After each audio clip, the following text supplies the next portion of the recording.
Where do great ideas come from, and how does something like Disneyland get invented? Well, there's a shocking first attempt that most folks have never heard of. We'll explore that location. For any of this to make sense, let's start here at Carthay Circle. It's hard to say, and my computer thinks it's a typo each and every time, but there's a big reason behind this name. Why does this building exist here on Hollywood Boulevard, but out east on Sunset Boulevard at Disney's Hollywood Studios? To explain the why, let's go back to 1937, San Vicente Boulevard in Los Angeles, California. The Carthay Circle Theater was one of the most famous movie palaces of Hollywood's golden age.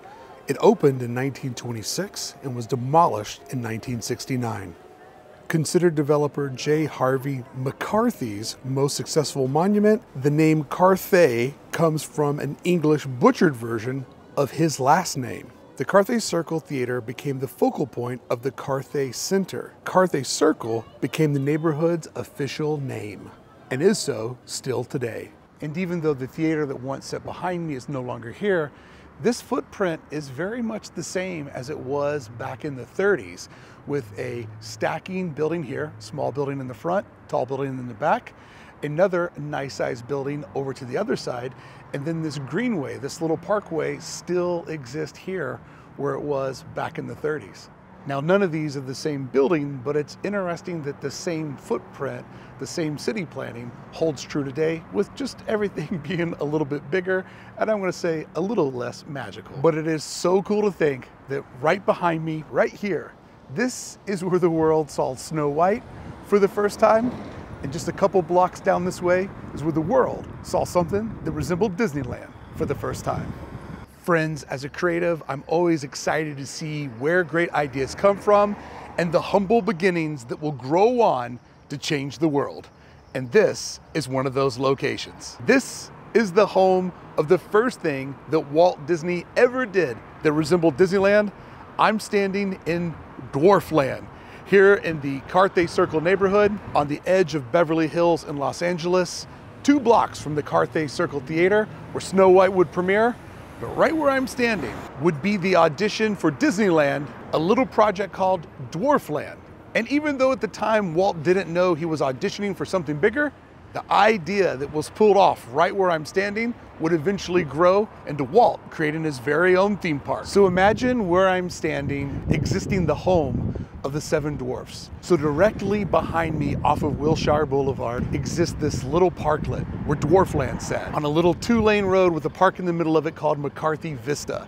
Here is where the first thing that ever looked like Disneyland existed. It was an outdoor diorama for the Snow White premiere 2 blocks up the street at the Carthay Circle Theater. It had a cottage with a picket fence, a working water wheel, a huge garden with, of course, water running through it to go over to the water wheel, and it was the first ever costume appearance of the 7 Dwarfs. It had the dwarfs' signature diamond mine, and you could stand on either side and watch the dwarfs live their life. You could come out and see the animation come to life right in front of you. A window into the magic. The story existed right here. Because obviously this was built by Hollywood folks, we see a lot of the early tricks of Disneyland taking place right here. Even though when this was designed in 37, they had no idea what the future would hold, but we see the same creative problem solving that would later be applied to Disneyland. And I love when we look at the dwarf's little hut. It's not too different from what we have in Fantasyland today, with confusing perspectives, lots of different components, breaking up a small building, trying to make it look so much more grandiose than what it is.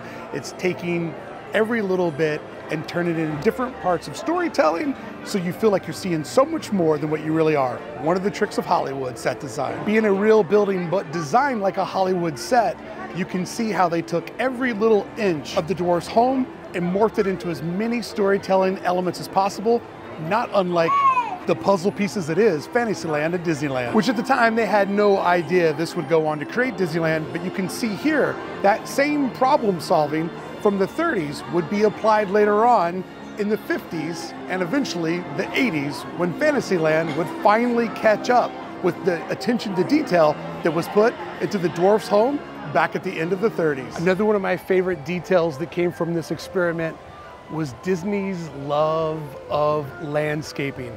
The Disney parks are always complimented for being so beautiful and so unique, and the extraordinary detail that goes into all of their landscaping and how they transform the ground that the guests walk on. And of course, a tremendous amount of effort put into landscaping.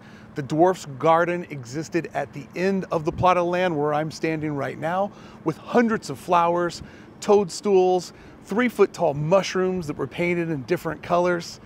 This whole area was their garden, along with a working water canal. And I love this very first example not only had the first look at Disney's detailing and landscaping, but also their use of water to create kinetic energy, to make motion, and to bring a prop to life. It was all there in the very beginning. Using water to create kinetic energy with the water that ran through their garden, as well as the water wheel. And get this, it even hosted the first ever set of Disney haunted trees. The trees that we would see pop up in the Snow White ride at Disneyland in 1955, but the same trees that we also see when we fall out of the Haunted Mansion inside of New Orleans Square. The first Disney scary trees were right where I was standing. When you think about how much Snow White exists and how much Fantasyland exists, there's a Fantasyland in every single Disney castle park around the world. Like everywhere where there's a Disney resort, there's a Fantasyland. And that idea came from right here, as well as characters that you could see your animated friends come to life right in front of your eyes, and experiential things where you could step into the magic, step into a Disney movie. Right here is the origin for that. And I know that this isn't officially Disneyland. Walt would go on to dream up Mickey Mouse Park, but you have to think that right here, they saw an idea of what if we bring all of this to life? The reaction this got was phenomenal, and it had to plant a seed somewhere in the back of Walt's mind. What if? And not too dissimilar from today, the popularity of this installation was absolutely through the roof. Kids were coming from all around Southern California, families alike, to be able to get to see what Walt Disney had built out in the middle of the road, to discover Walt's unique creation that was something unlike anything folks had ever seen before, and it instantly deemed a huge popularity in Los Angeles until the day they tore it down. And as a creative, the part of this story that I really enjoy is that Snow White was Walt's first big swing, first big full feature animated movie. So you know the guy was completely nervous, full of self-doubt, and he really, really needed this to take off. So he did what every artist does. You throw every tool in your toolbox and making sure that your first big win brings on many more. So the idea of, hey, let's build a real world set for an animated feature. Let's put it 2 blocks from the theater. Let's let people fall in love with this as a real place so that it feels even more real in their imagination. And that's essentially what the Disney parks went on to do for generations and generations of people. And it's easy to look at the mega corporation with all the money, all the properties, all the successes, and a lot of times a lot of the failures. But when you look back at Disney here in the 30s as a mom and pop organization, really trying to do everything they could to get attention, to get eyeballs, to make sure that they were able to just do what every creative wants, to just make another project that you're in love with making. And this diorama helped that vision come true.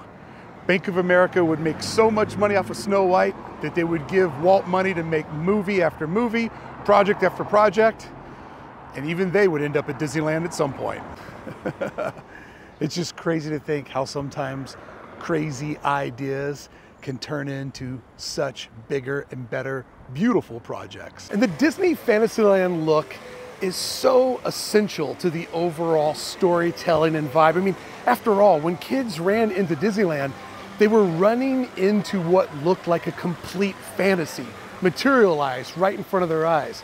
So to see the dwarf's little village get put together with the same TLC that would eventually go into Fantasyland, where a set was built where people could walk through it and experience it unlike anything that they'd seen before in 37. It had to have put an idea into the mind of not only Walt, but his collaborators, that if we build it, I believe they will come. And even though it would take a couple of decades to get there, it happened. And that's all that matters, because I love seeing where good ideas come from, normally from an earlier, honest attempt when you're most desperate, because Walt really needed to sell those movie tickets. If you love the inspiration for Disneyland like I do, make sure you watch this video next, where I realign the Disneyland opening day special shot by shot with modern day Disneyland footage. Brickey here, thanks for visiting Dwarfland with me.